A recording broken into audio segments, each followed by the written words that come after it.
할렐루야. 네. 오늘도 참으로 복되고 귀한 주일입니다. 함께한 여러분들 주님의 이름으로 환영합니다.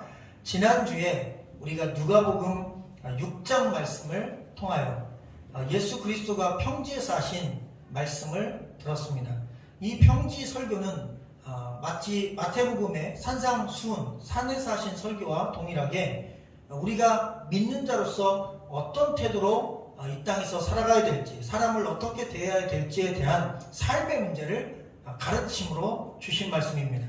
이 말씀의 핵심을 한 문장으로 좀 줄여본다면 이렇습니다.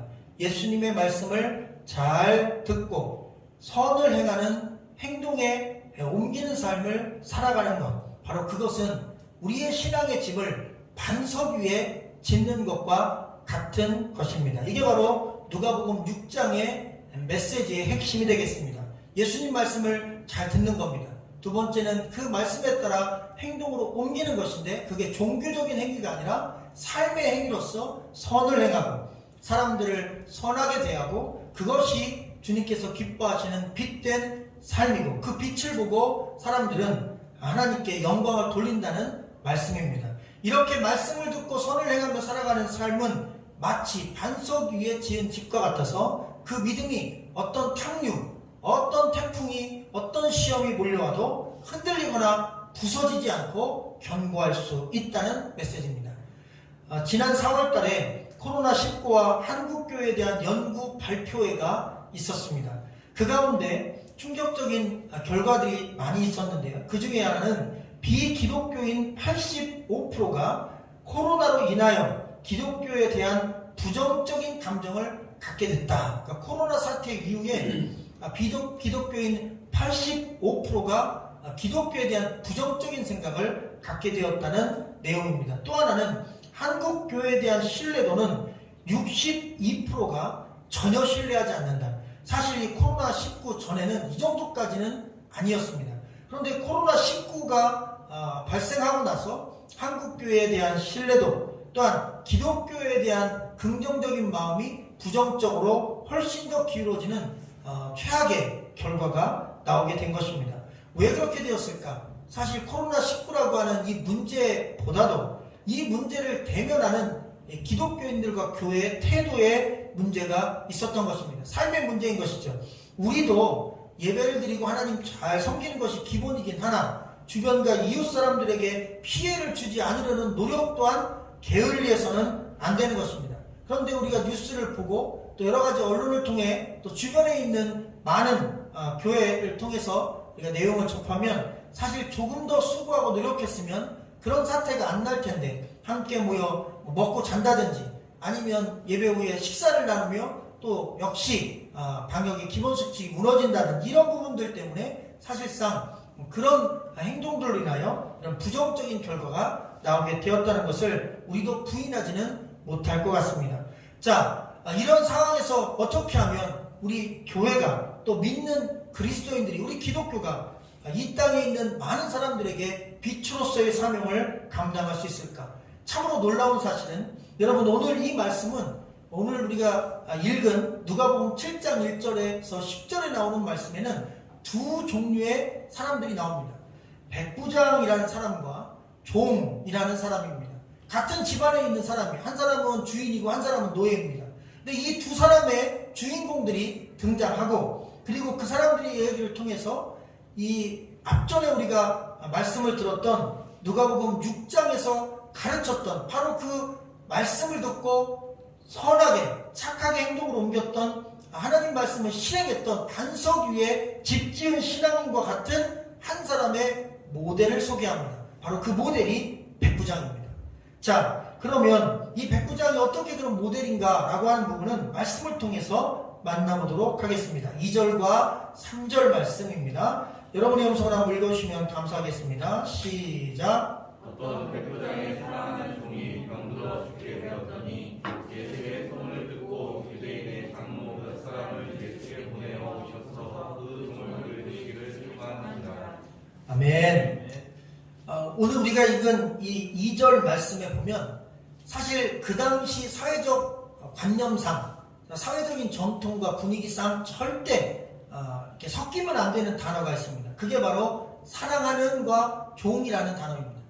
여러분, 백부장이 종에 대하여 사랑하는 이라는 단어가 오늘 성경 말씀에 쓰여 있습니다. 이건 백부장이 직접 한 게 아니라 이 백부장이 종을 대하는 태도를 본 성경 기자가 또 주변 사람들이 그에 대한 평판이 종도 사랑하는 사람이다, 부하도 사랑하는 사람이다, 윗사람만이 아니라 아랫사람, 보잘것없는 아주 연약한 그런 피플들, 연약한 존재까지도 그는 아끼고 그 생명을 소중히 여기는 사람이었다. 바로 성경이 평가하는 그의 인격에 대한 평가, 삶에 대한 평가입니다. 종인데 사랑해요. 원래 종은 사랑하지 않습니다. 왜? 종은 사람이 아닙니다. 당시 문화에서 종은 말하는 노예, 말하는 동물, 말하는 가축이었습니다. 재산 목록의 한 부분이었을 뿐, 지금으로 얘기하면 우리에게 일할 때 쓰는 트랙터, 경운기, 아니면 이런 도구에 불과한 존재였지, 그가 아프거나 병들거나 위기에 처했다 해서 돈을 들여서 그를 고쳐주거나 이런 일은 쉽게 하지 않았습니다. 중병일 경우에 더했습니다. 그런데 백부장은 그 종을 사랑했다는 것입니다. 사랑하는 종이었다는 것입니다. 이 단어는 아주 중요한 의미를 또 하나 내포합니다. 한글 성경에는 사랑하는 종, 사랑한다 이렇게 써 있으니까 우리가 흔히 생각하는 대로 주인이 종을 굉장히 사랑하고 아꼈나 보다 라고 하는 그냥 보편적인 사람 수준으로 생각할 수 있지만, 헬라 원어에서 이 사랑하는 이라는 단어는 이런 의미입니다. 내가 그 사람 밑으로 내려가서 그 사람을 나보다 높은 사람처럼 여겨 존중하고 사랑한다는 뜻입니다. 마치 이 말씀을, 이 단어를 살피다 보니까 이게 어떤 의미가 같냐면 복음과 같습니다. 우리를 사랑하시되 하나님께서 하늘에서 그 보좌, 하늘의 영광스러운 보좌를 버리고 이 땅, 바로 우리가 살고 이 세계에 내려와서 인간보다 더 위대한 인간을 창조하신, 인간의 주인 되시는, 인간의 창조자 되시는 그분이 인간 아래로 내려오셔서 인간의 죄와 인간의 질병과 인간의 고통과 그가 저주받고 지옥 가게 된 그 절망적인 환경을 다 끌어안고 목숨 바쳐 피 흘려 인간을 섬기고 인간을 사랑하고 인간을 위해서 이 땅 위에서 헌신하셨던 바로 그 하나님, 바로 그 하나님의 아들 예수 그리스도의 모습을 담은 단어가 바로 이 단어입니다.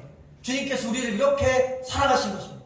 자기를 낮추시되 끝까지 복종하기까지 낮추시고 하나님의 형체를 버리고 종의 형체로 내려와 종인 인간의 모습으로 더 낮은 위치에서 우리를 섬기신 것입니다. 이 백부장은 그래서 예수 그리스도의 예표와도 같습니다.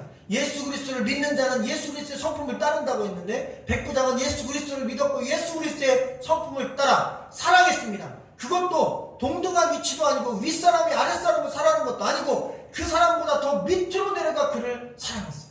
그가 노예인데 노예 아래에서 그를 사랑했어요. 마치 그 사람의 종인 것처럼. 도저히 그 당시 사회에서는 이해가 되지 않는 것입니다. 그 당시에는 주인을 향하여 이 사랑이라는 단어는 쓰지 않았습니다. 아가페라는 단어는 썼어요.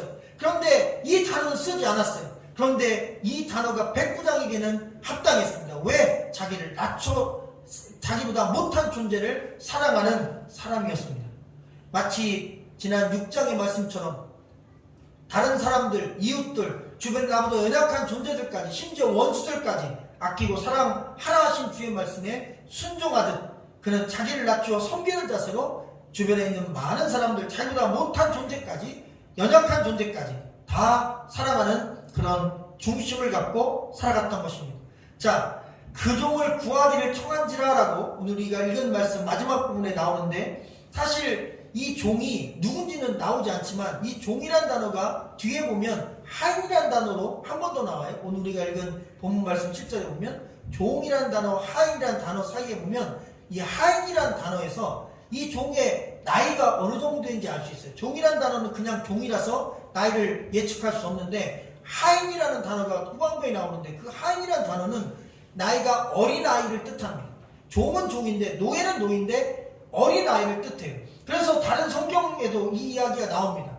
복음서 4개 중에 3곳에 이 이야기가 나오는데, 우리가 읽은 누가복음에서는 종 그리고 하인, 이렇게 나이 어린 노예 이렇게 표현을 하고 있습니다. 그런데 다른 성경에서는 이 아이에 대하여, 이 종 노예에 대하여 어떤 성경에서는 아들이라고 표현하고 있어요. 아들을 위해서 예수 그리스도를 찾아갔고 예수 그리스도께 이 아들의 병을 고쳐달라고 백부장이 요청했다고 표현했어요. 근데 아들이 아닙니다. 종입니다. 그리고 어떤 성경에는 종과 아들이라는 단어를 함께 섞어서 쓴 것도 있어요.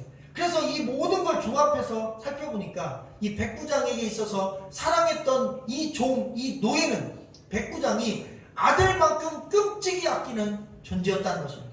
그래서 실제로 양자였냐라고 우리가 질문 던질 수 있지만 그 당시 사회에서는 종은 양자가 될 수 없어요. 그러면 합법적인 양자는 아니었습니다. 그럼 어떻게 된 걸까요? 그리스도의 사랑인 것입니다. 이 백부장 안에 말씀에 순종하는 사랑이 있었던 것입니다. 비록 남이지만 내 집에서 내 명령에 따라 살고 죽을 수 있는 노예지만 정말 하찮은 별 볼 일 없는 정말 풀벌레 같은 존재지만 그를 짓밟아도 문제가 되지 않지만 짓밟기는 고사하고 그 생명이 위태로움 때문에 내 마음이 떨리는데 그 떨리는 마음이 내 아들이 죽을 때 느끼는 마음만큼 떨렸다는 것입니다. 내 주변에 죽어가는 한 사람을 향하여 백부장은 그런 마음으로 그 노예를 대했던 것입니다. 주님은 그 중심을 보셨던 것입니다. 그 마음을 보셨던 것입니다.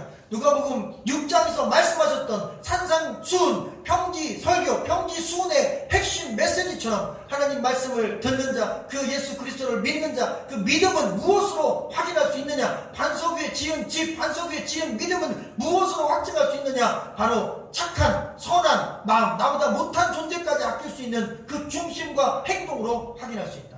백부장이 그렇게 바로 7장에서 6장의 주 예수 그리스도의 복음을 확실하게 보여주고 있다는 사실을 오늘 말씀은 가르쳐주고 있습니다. 자, 6절과 7절은 같이 한번 읽어볼까요? 시작. 예수께서 함께 가실새 이에 그 집이 멀지 아니하여 백부장의 벗들을 보내어 이르되 주여 수고하지 마옵소서. 내 집에 들어오심을 나는 감당하지 못하겠나이다. 그러므로 내가 주께 나아가기도 감당하지 못할 줄을 알았나이다. 말씀만 하사 내 아이를 낫게 하소서. 아멘.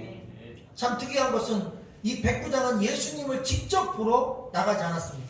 오히려 나가서 예수님을 직접 만나는 것이 자기는 자격이 없다고 생각했어요. 또 하나, 자기 집에 예수님이 들어오시는 것도 자기는 자격이 없어서 감당할 수 없다고 했습니다. 상당히 자기 자신의 존재가 어떤 존재인지 알아요. 사실 거만해도 되는 존재입니다.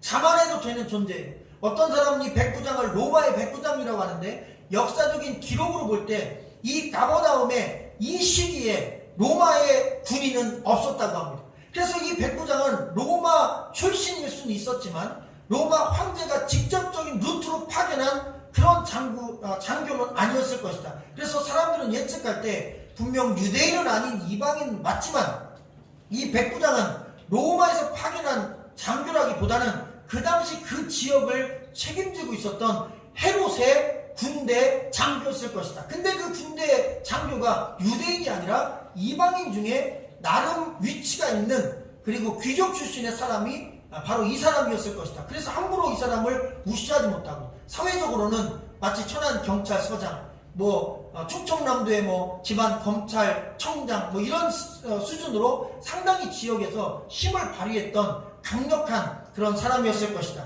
바로 그 사람이 이 백부장이었을 것이라고 예측합니다. 그래서 사실 이 백부장은 예수님을 향해서 평범한 30세의 젊은이를 향하여 오라고 해도 되는 거예요. 우리 집에 와라. 그래서 내 종 좀 고쳐라. 라고 명령을 해도 됩니다. 그리고 그 당시에 백부장이 명령하면 무조건 왔습니다.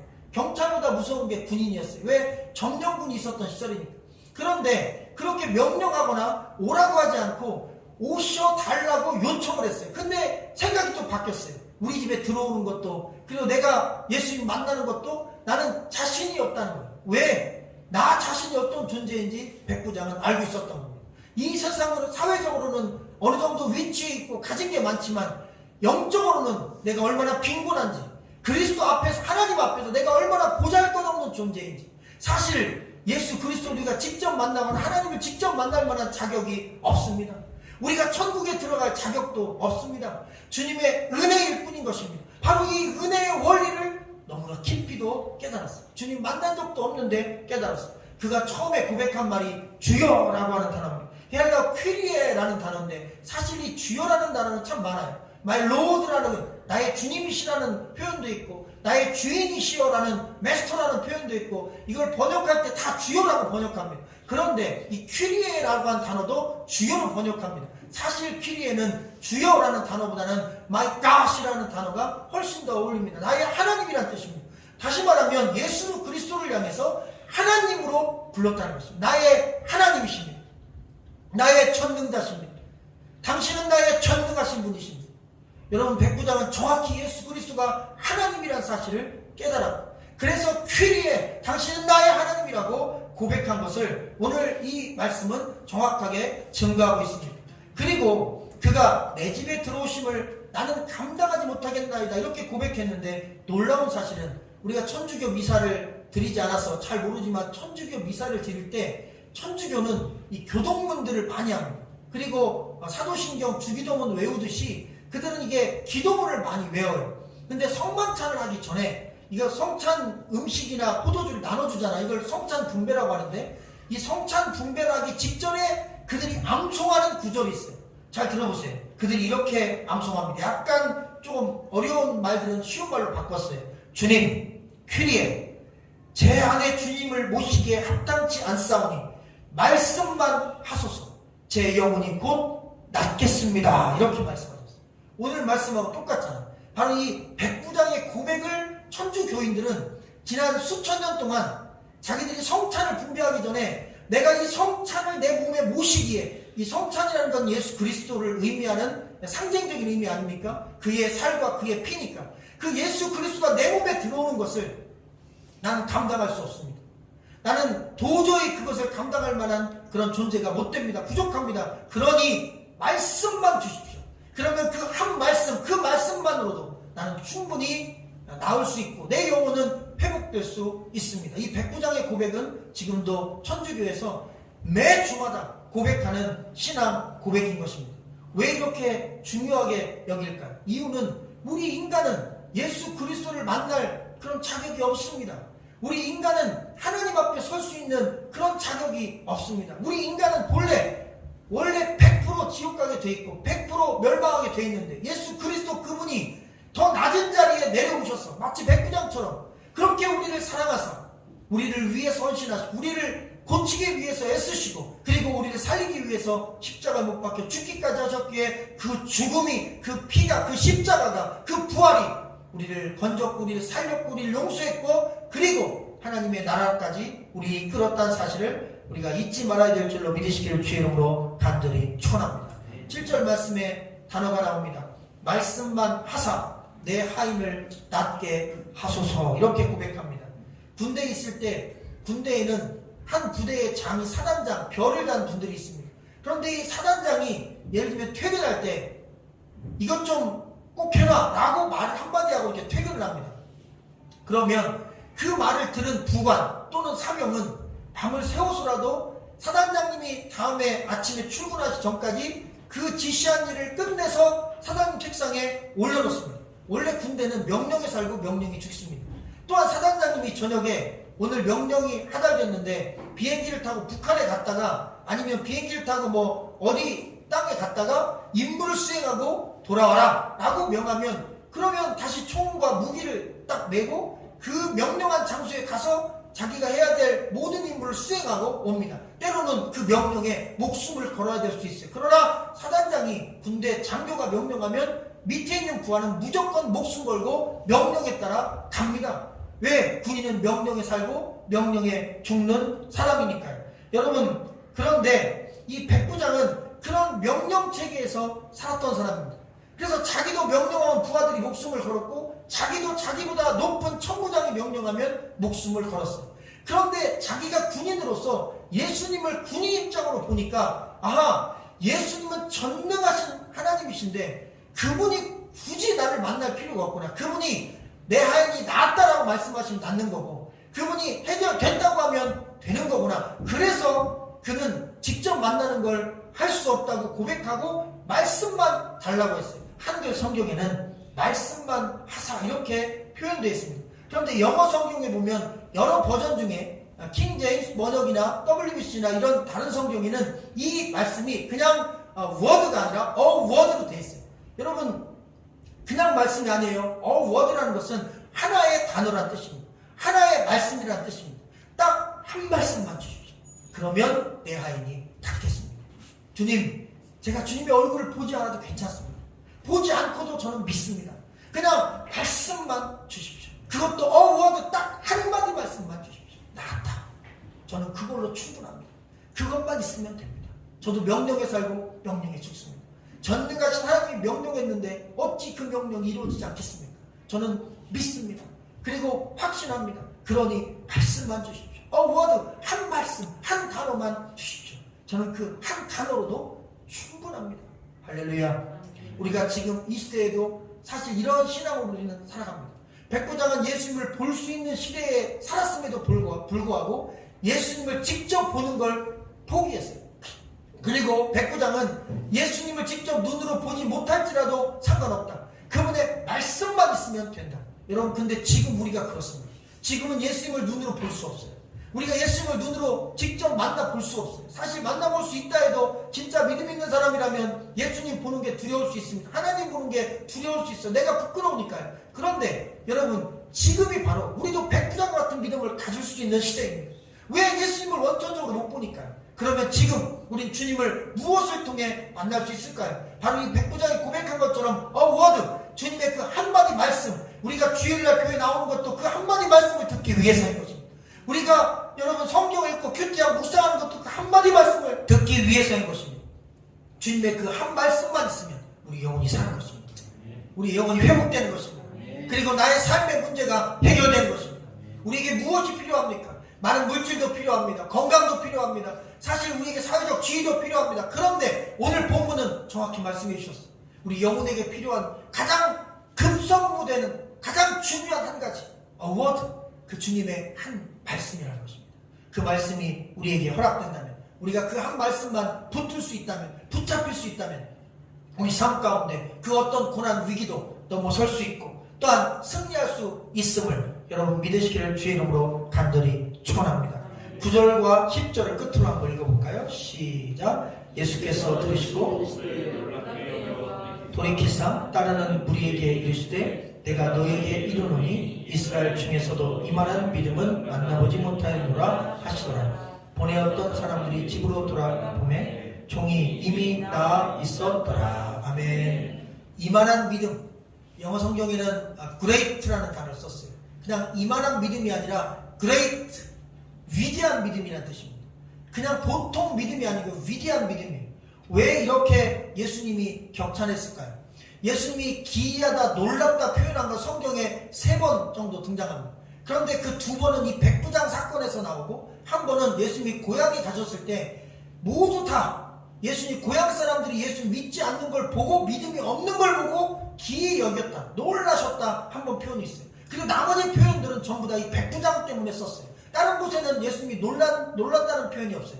백부장의 믿음에 대해서만 예수님께서 기이 여겼다, 놀랍게 여겼다, 너무나 놀라운 믿음이다 말씀하셨어요. 왜 백부장의 믿음은 놀랄 수밖에 없었을까요?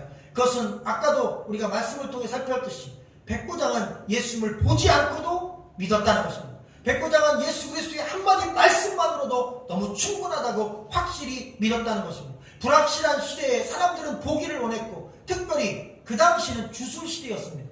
여러분, 주술이 뭔지 아십니까? 여러분, 주술은 주문을 외우는 것입니다. 그래서 당시 헬라 문화나 이스라엘 유대 민족들 같은 경우 이방 신에게 매료되어가지고 주문을 외우고 샬라샬라 똑같은 말을 반복하며 주문을 외워서 나의 삶 속에, 지금도 타 종교 가운데 주문 외우는 종교들 있잖아요. 그 말을 반복하면 복이 온다고 생각합니다. 그래서 계속 반복하고 또 반복하고 열심히 1000번, 100만 번 반복해요. 그런데 그렇게 수천 번, 수만 번 같은 단어를 반복하고 그 단어를 또 반복하고 또 그 외에 옆에 있는 또 다른 단어를 또 반복하고 막 그런 단어들이, 반복하는 단어들이 주술적으로 넘쳐나는 시대에 여러분, 백부장은 그런 수백, 수천 번의 반복도 필요 없고 그런 수천, 수백 개의 그런 주술적인 그런 암송하는 그런 단어들도 필요 없고, 나는 워드, 하나님의 한 말씀 딱 한마디면 되니까 주님 말씀만 하십시오. 한마디 말씀이면 됩니다. 저는 주문 외우지 않아도 됩니다. 한마디 말씀이면 됩니다. 주님 말씀이라면 그걸로 충분합니다. 그래서 주님이 놀라신 것입니다. 한 번도 이런 믿음은 만나보지 못했다. 그리고 또 놀란 이유가 또 있습니다. 여러분 신약성경을 다 뒤져보고 구약성경까지 다 뒤져봐도 예수님에게 아니면 뭐 예전에 뭐 엘리야나 엘리사나 이런 선지자들, 능력 있는 선지자들에게 살려달라고 그리고 구원해달라고 고쳐달라고 이렇게 애원할 때는 두 종류입니다. 딱 하나, 자신의 문제, 자신의 질병. 또 하나는 내 아들이나 부모, 형제입니다. 다시 말하면 나와 내 가족에 관계된 일로만 선지자나 예수님 찾아왔어요. 여러분 신약성경 어디에서 자기 아닌 다른 사람 때문에 울부짖는 사람 보셨습니까? 나 외에 내 가족 외에 남을 위해서 고쳐달라고 울부짖는 사람 신약성경에 없습니다. 유일하게 딱 백부장 한 사람입니다. 이 백부장 한 사람만이 내가 집에서 나와 함께 먹고 자고 나를 섬기는 이 종, 내 가족도 아닌 내 아들도 아닌, 그러나 내가 이 생명을 내 아들의 죽음과 같이 여기니 주님 이 종을 살려주십시오. 주님은 놀라셨어요. 어찌 남을 위하여, 마치 예수 그리스도가 전혀 남인, 사실 우리를 위하여 목숨을 걸 이유가 없으시잖아요. 하나님이신데 그냥 피조물인데 무시해도 되는데 우리 피조물을 위해 목숨을 버리듯이 백부장도 그 예수 그리스도 사랑을 그대로 깨달아 자기 자신의 삶을 다 동원하고 에너지를 동원하고 관계를 동원하여 처음에는 유대인들 중에 유력한 장로들을 보내더니 그 다음에는 자기의 가장 친한 친구들, 뭐 군인들이었겠죠. 그런 친구들을 보내서 예수님께 계속 도와달라고, 저희 집에 안 오셔도 되니까 말씀만 한마디 해달라고 그렇게 요청하고 또 도움을 구하는 걸 보니 자기의 사회적인 관계망을 다 동원하고, 그 전에 예수님 만나기 전에는 안 봐도 뻔하죠. 이 종을 살리기 위해 얼마나 많은 돈을 썼을까. 당시 노예는 노예마다 연령마다 값어치에 따라서 돈으로 노예를 샀습니다. 어린 아이들은 굉장히 헐값에 샀어요. 장정 중에 힘이 센 남자는 비싸게 샀어요. 여자는 좀 싸게 샀어요. 나이가 많은 할머니 할아버지는 거의 뭐 사지도 않았지만 그냥 거저 붙여서 줬어요. 덤으로. 그렇게 노예 장사하던 시절입니다. 그럼 어린 아이는 이런 값어치가 별로 없어요. 아직 쓸모도 없어요. 한참 먹이고 입혀야 되니까 투자해야 되는 거예요. 그래서 노예로서는 사실 투자 가치가 없어요. 그런데 병까지 들었어요. 죽어가요. 그럼 그냥 놔두면 돼요. 왜? 죽으면 버리면 되니까. 더 이상 도움이 안 되는 거예요. 그런데 그런 사회적인 기본 풍조와 전혀 다른 새로운 사람이 나타납니다. 사람의 생명이 중요한 게 아니라 사람의 생명을 돈으로 가치로 보는 시대에 사람을 생명으로 보는 사람이 나타난 것입니다. 예수 그리스도가 우리를 가치로 보지 않고 생명으로 보셨어요. 돈으로 보지 않고 생명으로 보셨어요. 저와 여러분이 가진 학벌, 학력, 재산, 사회적 레벨, 수준 이런 걸 안 보고 저와 여러분이 예수 그리스도의 하나님의 피조물인 하나님의 가장 아끼고 사랑하는 생명이라는 그 자체 하나만으로도 목숨을 걸고 이 땅에서 우리를 위해서 기꺼이 죽어주셨던 것입니다. 여러분 그분이 저희를 사랑하시듯 백부장 또한 그 사랑을 깨닫고 그 사랑의 삶을 실현했습니다. 그래서 7절 말씀 보니까 주님께서 고쳐주신다는 선포를 유일하게 또 여기서 하지 않으셨어요. 고쳐달라고 말씀을 드렸고 부탁을 했는데 여러분 어느 구절에도 내 하인이 나았다는 말씀이 없어요. 그런데 그 부탁을 받고 돌아갔던 벗들이 집에 와서 보니까 이미 나았어요. 그럼 여러분 그 종이 나은 걸 누가 제일 먼저 봤을까요? 친구들은 예수님 만나고 돌아오고 있었고 그 종 옆에는 백부장이 있었어요. 친구를 보내고 기다리고 있었어요. 한 말씀만 달라고. 그런데 백부장한테 아직 한 말씀이 도착을 안 했어요. 그런데 그 백부장이 가만히 지켜보고 있는데 그 어린아이가, 그 노예가 얼굴 색이 달라집니다. 그리고 몸이 점점 생기가 도는 거예요. 누워서 움직이지 못하는 애가 일어나 배고프다고 밥 달라고 하는 거예요. 나은 거예요. 그냥 놀라운 사실이 있어요. 백부장은 고쳐달라 말했어요. 그런데 언어에 보면 이 나음을 입었다는 단어, 마지막에 기록된 이 단어는 고쳐졌고 건강까지 됐다는 단어를 써줬어요. 그러니 예수님은 고치기만 한 게 아니라 건강을 완전히 완벽하게 회복시켜 주셨어요. 구한 것 플러스 알파를 주신 것입니다. 백부장은 더 이상 고민할 게 없었어요. 그 한 말씀을 구한 백부장은 예수 그리스도의 그 고쳐주심을 통하여 예수 그리스도가 하나님임을 다시 한번 확인했다는 사실입니다. 지난주에 씁쓸한 사건을 하나 접했습니다. 뉴스에 보니까 수원에 있는 모 대학이 기독교 대학이 저도 잘 아는 대학인데 총장이 직원 50대 되는 제 나이 또래 되는 직원분을 로비에서 막 폭행 땡땡까지는 아닌데 폭언을 막 하는 걸 들었어요. 이 개 땡땡아 뭐 어떤 놈아 네가 나를 이렇게 무시해 되는 거야? 너 나와 이 뭐 새 땡땡아 뭐 이러면서 막 하는데 입에 담을 수도 없는 말을 막 퍼붓고 옆에는 뭐 그 이제 비서진들이 이렇게 같이 있었는데 역시 같이 무릎 꿇고 사과라고 그러고 막 그래서 뭔 잘못했는지 잘 모르겠는데 어쨌든 무언가 강의실을 옮기는 문제로 저도 대학에 있어봤기 때문에 총장이 지시했는데 이게 현실적으로 어렵다고 반대를 했나 봐요. 근데 네가 뭔데 니까짓 게 총장이 한번 하라면 하는 거지 니까짓 게 뭔데 그걸 반대하냐고 그러면서 실무자의 의견을 무시하고 짓밟고 그리고 인격까지 짓밟고 끌고 나갔어요. 그리고 CCTV가 없는 뒤에 무슨 쓰레기장 같은 데 가서 일이 벌어졌어요. 그리고 그가 경찰에 신고했어요. 폭행을 당했다고 신고했어요. 그리고 학교 측에서는 폭행한 적이 없다고 옆에서 비서 2사람이 있었는데 그 사람들이 증언하는 우리 총장님 때린 적이 없다고 맞은 사람은 맞았다고 하는 때린 사람은 때린 적이 없다고 옆에서 본 사람들은 그런 거 본 적이 없다고 그러니 법적으로는 혼자 맞았다고 주장하는 사람이 먹는 게 없기 때문에 뭐 싸대기 정도 맞았겠죠. 그런데 그것도 역시 인격 모독이고 그것도 처벌 대상입니다. 지금 그러면 안 되거든요. 그런데 너무 억울하고 가슴 찢어지는 거예요. 그런데 아무리 봐도 CCTV도 나오잖아요. 그래서 그런 내용들을 가만히 살펴봤어. 그런데 마지막 멘트가 너무 가슴이 아픈 거예요. 이 학교가 서울에 있는 아주 유명한 교회에서 세운 학교입니다. 그리고 그 교회의 장로들이 대부분 총장이 됩니다. 그래서 이 양반도 그 교회 장로더라고요. 그러니까 너무 충격적인 거예요. 그리고 더 놀라운 사실은 그 직원은 목사님이더라고요. 그래서 그건 너무 또 가슴이 찢어요. 저도 목사로서 학교에 있어봤기 때문에 이런 일이 있을 수 있을까? 오늘 말씀해 보니까 이 백부장과 너무 상반되는 거예요. 한국교회가 왜 이런 상황이 되었을까? 이유는 다르지 않습니다. 예배 안 드려서 아닙니다. 예배 100번 중에 뭐 50번만 드려도 괜찮아요. 목사가 그런 소리는 이상하다고 생각할지 몰라도 아닙니다. 우리 예배 횟수 참 많습니다. 평생 드릴 예배 다 드린 사람도 있어요. 예배 한두 번 빠져서 뭐 안 믿는 사람 욕하고 이런 거 없어요. 주님께서 뭐 재앙 주고 그런 거 없습니다. 예배를 열심히 드리는 게 참 좋지만 빠진다 해서 죽고 살일 아닙니다. 그런데 중요한 게 있어요. 예수 그리스도의 이 누가복음 6장의 평지수훈, 마태복음의 산상수훈, 이 산상에서 가르친 말씀, 평지에서 가르친 말씀의 핵심처럼 하나님을 사랑하느냐? 그럼 내 이웃도 사랑해라. 너가 믿음이 있느냐? 그럼 이웃을 사랑하는 것으로 내 믿음을 증명해라.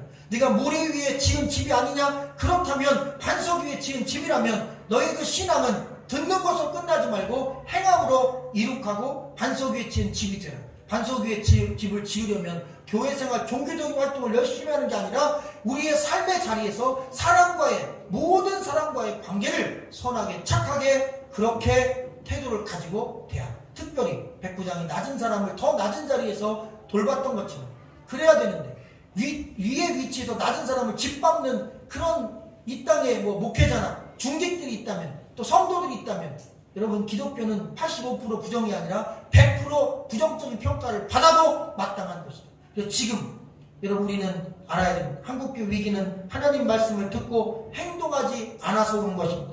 한국교 위기는 예배만 드리고 선한 삶을 살지 않는 것에서 오는 것입니다. 한국교의 위기는 교회는 다니지만 교회 다니면서 더 악독하게 살기 때문인 것입니다.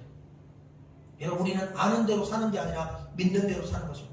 우리의 믿음의 깊이만큼 우리가 살 수 있습니다. 주여 믿음을 주시옵소서. 주의 말씀에 대한 워드 단 한 단어의 말씀에 내 이웃을 사랑하라 그걸로 충분합니다. 제가 사랑하겠습니다. 혹시 욱하는 마음에 실수할 수 있어도 다시 회개하고 또 사랑하겠습니다. 여러분 우리가 완전히 사랑하며 살 수는 없어요. 그러나 완전히 사랑하고 살려고 노력할 수는 있습니다. 주님은 그것만 그 중심만 보고도 우리의 삶 가운데 주님의 말씀이 이루어짐을 확인하십니다. 그러니 때로 넘어지고 실수하더라도 두려워 마시고 우리가 확정합시다. 예수의 말씀을 잘 듣고 착하고 선하게 사람을 대하며 사는 것. 이게 반석 위에 집을 짓는 것이다. 믿음의 결과는 사람을 대하는 태도에서 나오는 것입니다. 너의 믿음을 증명하라. 교회 안에서 증명하는 게 아닙니다. 많이 기도하고 많이 성경 읽고 많이 헌금하고 여기에서 믿음이 나오는 게 아니라 믿음의 결과는 삶의 자리에서 사람을 어떻게 대하는지 그 사람이 믿는 자든 믿지 않는 자든 나보다 강한 자든 약한 자든 모든 이 땅의 피플들을 어떻게 대하는지 사람을 대하는 태도가 그 사람의 신앙의 본질이고 믿음입니다. 그것이 주님이 우리를 평가하는 믿음의 적도라는 사실을 말씀을 가르쳐주고 있습니다. 하나님을 사랑한다면 사람도 사랑하기를 바라노라. 주께서 주시는 말씀이었습니다. 기도하겠습니다.